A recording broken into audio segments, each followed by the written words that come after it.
Hey guys, so I figured today, since I still haven't been over to the comic book store, I plan on going on Tuesday because my wife has a appointment, so I'll be allowed to leave the house without her worrying too much. So probably after that next weekend, hopefully I'll have some books for us to look at. I plan on chopping some more titles off of my pull list. I've been reading a few things, so I know what to drop. But I thought today, since I haven't been to the store, what we do is keep along with the theme and take a look at my Super Nintendo and NES games. Obviously, I got rid of my Super Nintendo at one point, so these are all purchased later. So I don't have any boxes. And same thing for the NES games. Unfortunately, I think a lot of us, 80s kids got rid of those when we got the N64 and stuff, and then you realize that it would be nice to have them, later on. So, first one here is the original Mortal Kombat. This one I'm pretty sure works. Some of these, I bought secondhand, and sometimes they work, and sometimes they don't. And, I'll blow in there, but I've heard that doesn't really do much of anything, but we all do it. So Mortal Kombat, the first one, this is the SNES version, so no blood. But I think, is it that we have all the characters, and the Genesis has blood, but they lost, like, Kano, I want to say. I forget which version had lost a fighter there. But, this next one is XMen Mutant Apocalypse. I got this one secondhand for $1.97. Not bad. This is basically just a side-scrolling beat 'em up. There's you can play through. There's two ways to play through. You can play through where you have to do an entry on the controller to use your mutant power. Like, instead of just being able to shoot Cyclops' blast, you have to do like a Ryu motion to do the blast. And then there's another version, if you want to play it on easy, where there's just a one button press to do their mutant powers. I always played it with the one button press because, if you're Wolverine, you shouldn't have to do anything to have claws. And same thing with, like, Gambit, you shouldn't have to do anything to have cards. Like, that's just part of the fun. So that game's pretty fun, if you haven't tried it. This one is the Incredible Hulk, which is another side-scroller type game. I remember when you die, you kind of revert to Bruce Banner, and I want to say you just fall over. I don't think you can play as Bruce Banner, but it's been a little while since I played this one. I also have the Hulk game for the N64, which was more, you could jump around and destroy the buildings and rip up the map. That one's a lot more interactive. These older Hulk games, they couldn't make the Hulk as powerful as he is, because then the game would be a little too easy. So, this is Kirby Superstar. It says 8 games in 1. If I remember right, this has like a couple NES, SNES Kirby games, and then I think it has a couple of ports from the Game Boy, because at the time Kirby was way more of a Game Boy character than SNES. So, this one I might have to check out. It's been a while since I played a Kirby game. And I noticed on the bottom of this one, and like one or two of the other games, they have these extra prongs. Like, I don't know if that's where they stick the extra necessary information, since it's 8 games.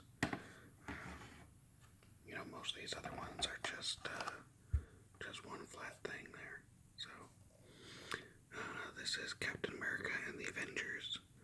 I bought it for $4.97. Unfortunately, last time I tried this, it did not work. We used to have a local store that sold, music and movies and video games, and they would do trade-ins.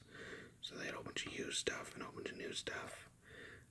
Unfortunately, they went out of business, but, for a while, if I went in to get a new CD, I would look in the used video game section for SNES and NES games, just to see if there was anything worth a while. I remember this game from the arcades back in the day. Captain America and the Avengers was a pretty cool arcade game. Not as cool as the XMen arcade game, but, it was an earlier beat-em-up side-scroller. So, like I said, unfortunately, this hasn't worked so far. I might try to clean the connectors there. I want to say when you actually clean them for real, it's like a Q-tip and I don't know if it's hydrogen peroxide or some other type of cleaning agent, but this one's Kirby Avalanche, which I believe was, I want to say, just based on the front here with the little shapes, I think this one's almost like a Tetris. So, there's little things falling in there in different shapes, and you have to just funk them in there. I like the Kirby games where it's actually Kirby, sucking up the enemies and using their powers. There's so many Tetris clones that having one more Tetris clone seems a little silly. This is Aladdin, which is one of those games that's known for being pretty hard. Really good graphics, because all the Disney games, even on the NES, with Chip and Dale and stuff like that, they always had really good graphics. But Aladdin was always hard because he had, you were doing parkour around Agrabah, and it was almost like Prince of Persia. You weren't really supposed to be fighting. You were supposed to be getting around enemies by, swinging off stuff and jumping and things. This one is Jeopardy, which I think this was one of my wife's games. I remember playing it a few times. It's pretty funny because, the questions are so outdated. So, playing it now, you might be really bad on it because you don't remember what the answers to some of these questions would have been from 93, it says on the top. So, but, basically just Jeopardy. You can't really screw up Jeopardy.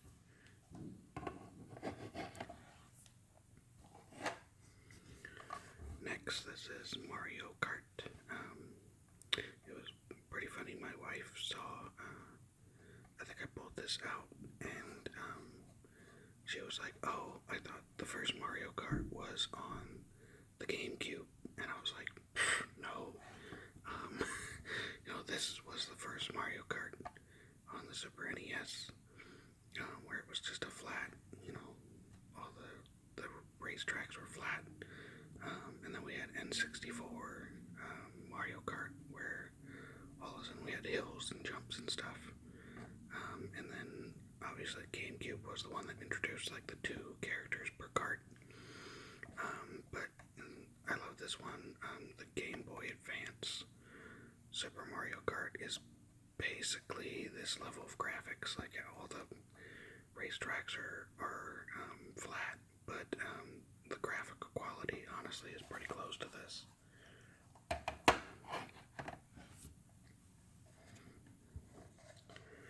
This is one I bought bought for nostalgia. It's Killer Instinct, which I now have on my Xbox. But, back in the day, all us kids, after Mortal Kombat craze, Killer Instinct was like the next big, like, wow thing, because, Mortal Kombat was all human-looking, realistic characters, and then all of a sudden, Killer Instinct was doing all these crazy combos and all these weird characters like Cygor and the skeleton guy and all that stuff. So picked this one up. I believe it worked if I remember right. It's pretty beaten up and dusty, but this one did work, and it was cool to play through it. It plays a lot slower probably than people remember. Because back in the day it was like the fastest fighting game, but now, just because of how slow or fast the SNES is, it's not that amazing or anything. This is Pitfall, which I never honestly played as a kid. This one I think was my wife's. All I know about Pitfall is that you would swing on the vines over pits, but I don't know what the gameplay involved past that, or if it did involve anything past that. I've never seen screenshots where he wasn't just going over a pit on a vine, so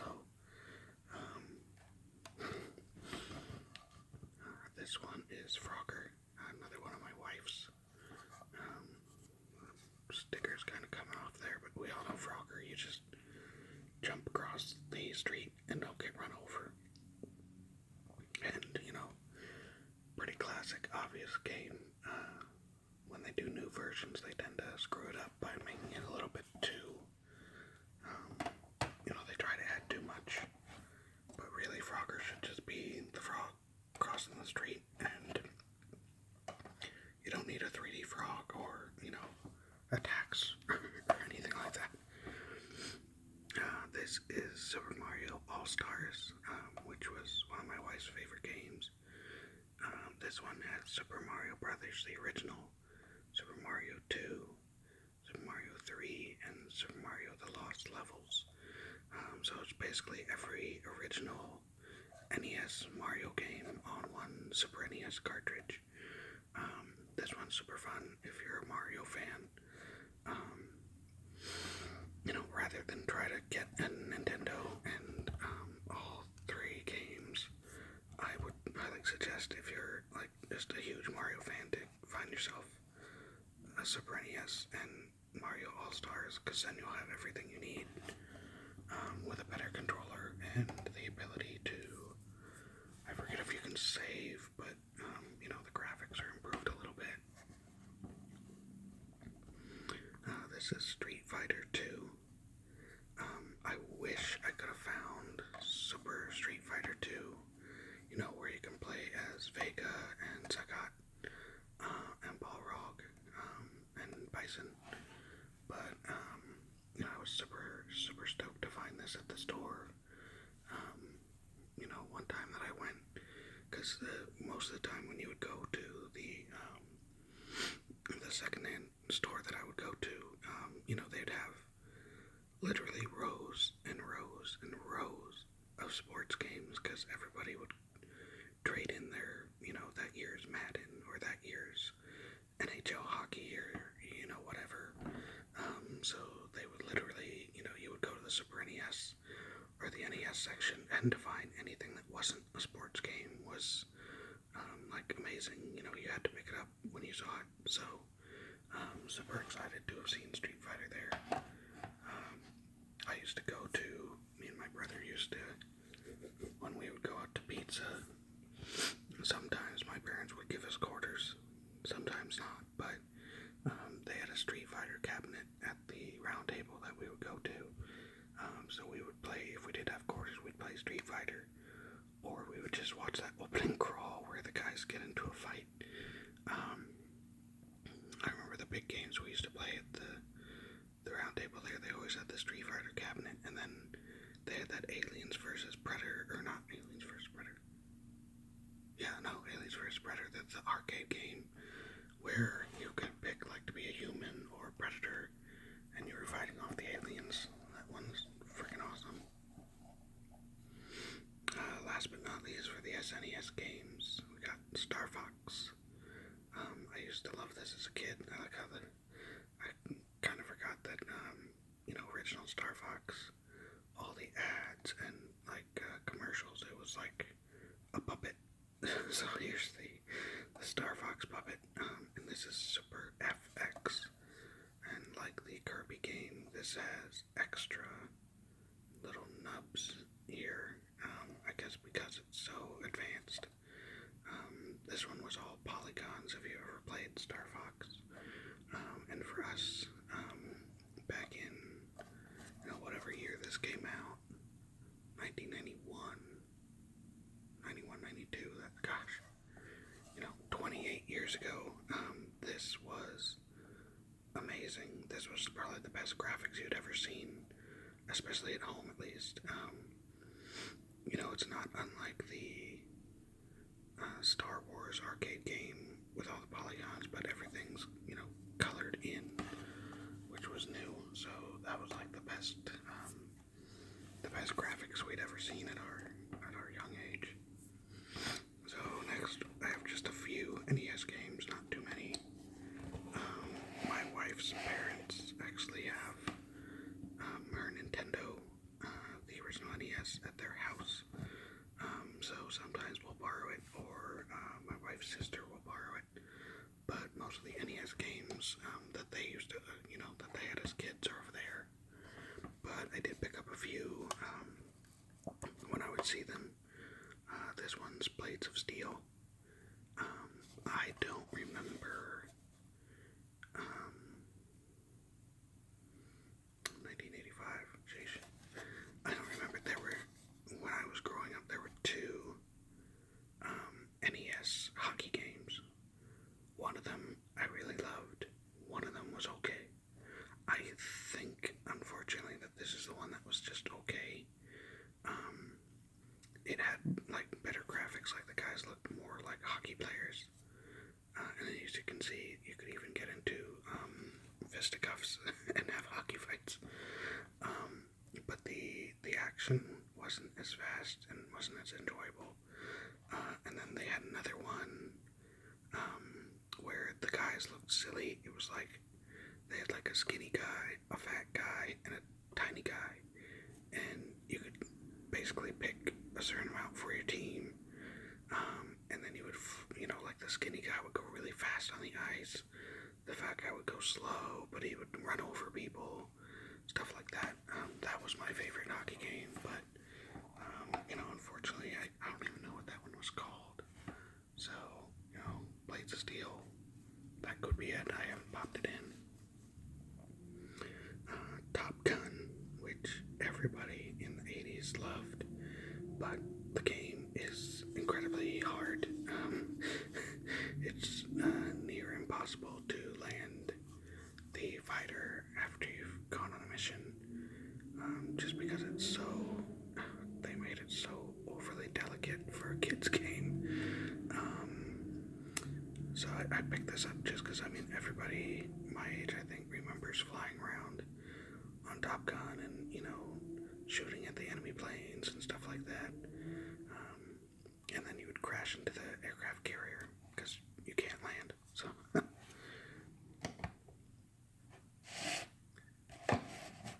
these next two, I have them in sleeves because they're just awesome. So this first one is Robocop. And I don't know about you, but as an 80s kid, I love Robocop. He's awesome. And look at that. That's just awesome. I wish I was Robocop right now. I picked this one up. It's a pretty standard side-scrolling shooting game. If you've ever played it, you're Robocop. You're just going through levels. You can shoot different angles, so you can shoot straight ahead and up. It's a little hard simply because Robocop gets killed probably easier than he should. But at the same time, it's pretty cool.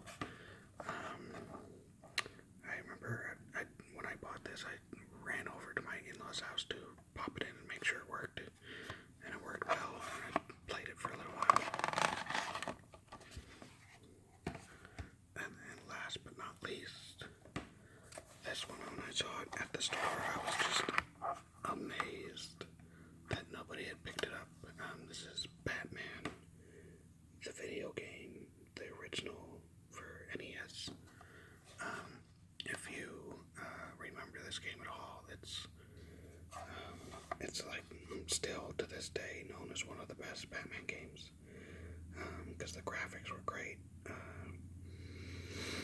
the actual playability was great, and they even had little like animated shots from the movie. So they had a shot where it's the Batmobile's like charging up and stuff like that.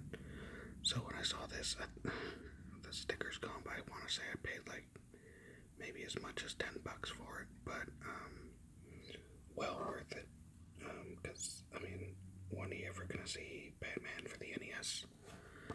This one I don't think I've popped it in and tried it yet.